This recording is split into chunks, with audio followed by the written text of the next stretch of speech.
आज का दिन हमें भारत माता के उन महान सपूतों की याद दिलाता है जिन्होंने ना जाने कितने जुर्म सहकर हमें आज़ादी दिलाई।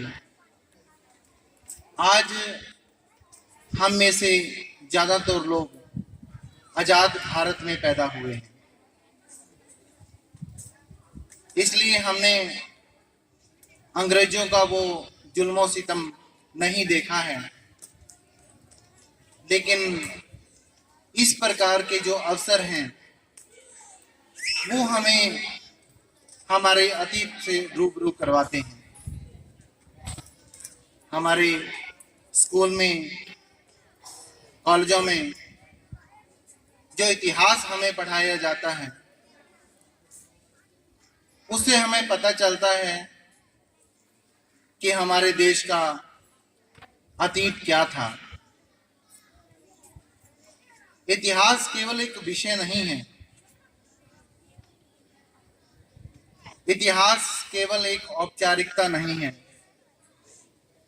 इतिहास की घटनाएं हमें आगे बढ़ने की प्रेरणा देती हैं। इतिहास की जो विफलताएं हैं वो हमें सीखने का अवसर देती हैं। हमारे देश में जो आक्रमणकारी आए उन्होंने किस प्रकार से उस समय के हमारे बिखरे हुए समाज, हम जाति पाति, धर्म, मजहब, ना जाने कितने ही अलग अलग कारणों से एक दूसरे के खिलाफ खड़े हुए थे। कुछ लोगों के लालच भी थे जिसका उन आक्रमणकारियों ने फायदा उठाया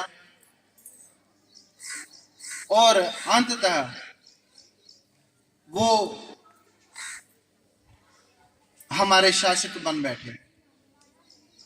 इतिहास की इन जो विफलताएं हैं इनसे भी हमें सीख लेनी है। इसके बाद बहुत सारे हमारे महापुरुषों की कुर्बानियों की बदौलत, लंबे संघर्ष की बदौलत हमें आज़ादी मिली। आज का दिन न केवल उन महान सपूतों की कुर्बानियों को याद करने का, उनको श्रद्धांजलि अर्पित करने का है, बल्कि इस बात का प्रण लेने का भी है कि इतिहास की जिन विफलताओं के कारण, जिन खामियों के कारण हमें वो दौर देखना पड़ा, भविष्य में वो चीज नहीं आनी चाहिए। आज हमें जात पात, मजहब, इस सभी तरह की ऊंच नीच, इन सभी बेड़ियों को काटकर कंधे से कंधा मिलाकर भारत का नवनिर्माण करना है। आज भारत बहुत तेजी से उन्नति के मार्ग पर अग्रसर है। आप लोग इस बात से परिचित होंगे कि बड़ी बड़ी महाशक्तियां अपने जो सैटेलाइट हैं वो भारत की भूमि से लॉन्च कर रही हैं। हर क्षेत्र में हमने उन्नति प्राप्त की है। एक आम व्यक्ति का जीवन अपने परिवार के भरण पोषण में और सुख सुविधाएं इकट्ठा करने में निकल जाता है। लेकिन प्यारे बच्चों, हमें पूरी कोशिश करनी चाहिए कि हम जीवन के किसी भी क्षेत्र में कुछ ऐसा कर जाएं कि इतिहास में हमारा नाम हो। आज बहुत सारे क्षेत्र ऐसे खुले हैं जहां पहले हम सोच भी नहीं सकते थे।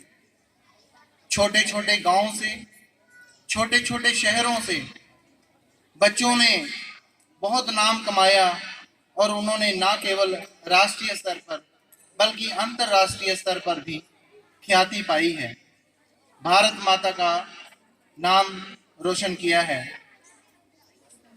अभी मुझे यही बताया गया, हमारे इस कॉलेज की अध्यापिका की बहन ही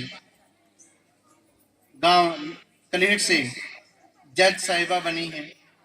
इसी प्रकार से और भी बहुत सारे बच्चे अपने वो जो एक सोच जो पहले हुआ करती थी उन बेड़ियों को तोड़ते हुए शहरी बच्चों से भी बहुत आगे निकल गए। तो मेरा आपसे यही निवेदन है कि ये जो जज्बा है जो हमारे बच्चों ने यहाँ पे इतने गर्म फर्श पर वो एक परफॉर्मेंस देते हुए दिखाया, वो जज्बा कायम रहना चाहिए। हमारे देश प्रेम का जज्बा, हमारा आगे बढ़ने का जज्बा, ये हमेशा कायम रहना चाहिए, क्योंकि इस जज्बे में ही हमारी सफलता निहित है। मैं एक बार और आपसे विनती करूंगा कि जो आज तिरंगे के प्रति हमारा प्रेम है, भारत देश के प्रति हमारा प्रेम है, ये केवल 15 अगस्त और 26 जनवरी को ही परिलक्षित नहीं होना चाहिए। जो आज शान से तिरंगा लहरा रहा है वो 16 अगस्त को भी उसकी वही शान बनी रहनी चाहिए। कई बार ऐसा होता है कि कार्यक्रमों में जो तिरंगा, खासतौर पे जो कागज और प्लास्टिक का जो तिरंगा होता है, वो उस दिन तो शान से रहता है, अगले दिन वो कहीं गली कुचे में पड़ा मिलता है। तो हमें इस बात को सुनिश्चित करना होगा कि तिरंगे की शान चाहे 15 अगस्त हो या 16 अगस्त हो या कोई और दिन हो, तिरंगे की शान हमेशा कायम रहनी चाहिए। इसको हमें अपना फर्ज मान के इसको चलना चाहिए। जय हिंद, जय भारत।